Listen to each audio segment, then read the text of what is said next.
গাজায় নতুন করে ইসরায়েলি আগ্রাসনে প্রাণ গেছে ২৫ ফিলিস্তিনির। এ নিয়ে মৃতের সংখ্যা ছাড়িয়েছে ৫১,০০০। চলমান বর্বরতার মধ্যে উত্তর গাজার ঝটিকা সফরে যান ইসরায়েলের প্রধানমন্ত্রী বেনিয়ামিন নেতানিয়াহু। হুঁশিয়ারি দেন হামাসের উপর একের পর এক আঘাত হানার। কেবল তাই নয়, গাজায় কোনো ধরনের ত্রাণ সহায়তা ঢুকতে দেয়া হবে না বলেও জানিয়েছে নেতানিয়াহু প্রশাসন। ১.৫ বছরের ইসরায়েলি আগ্রাসনে পুরোপুরি নিশ্চিহ্নের পথে গাজা উপত্যকা। উত্তর থেকে দক্ষিণে চলছে মুহুর্মুহু বোমা হামলা, বাড়ছে মৃত্যুর মিছিল। ঘুমের মধ্যেও ক্ষেপণাস্ত্রের আঘাতে মরতে হয়। অন্য সবার মতো স্বাভাবিকভাবে বাঁচতে চাই আমরা। আমাদেরকে বাঁচতে দাও, দয়া করো আমাদের উপর।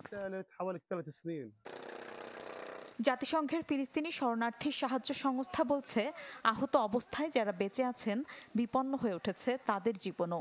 বেশিরভাগই ভুগছে ওষুধ ও চিকিৎসা সংকটে।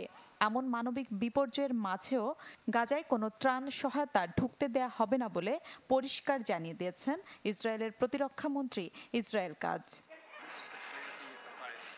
অব্যাহত আগ্রাসনের মধ্যেই মঙ্গলবার উত্তর গাজা সফরে যান ইসরায়েলের প্রধানমন্ত্রী বেনিয়ামিন নেতানিয়াহু। সামরিক সদস্যদের সাথে সাক্ষাৎ করে হুঁশিয়ারি দেন হামাসকে। বলেন, জিম্মিদের মুক্ত করতে আরও জোরালো হবে হামলা।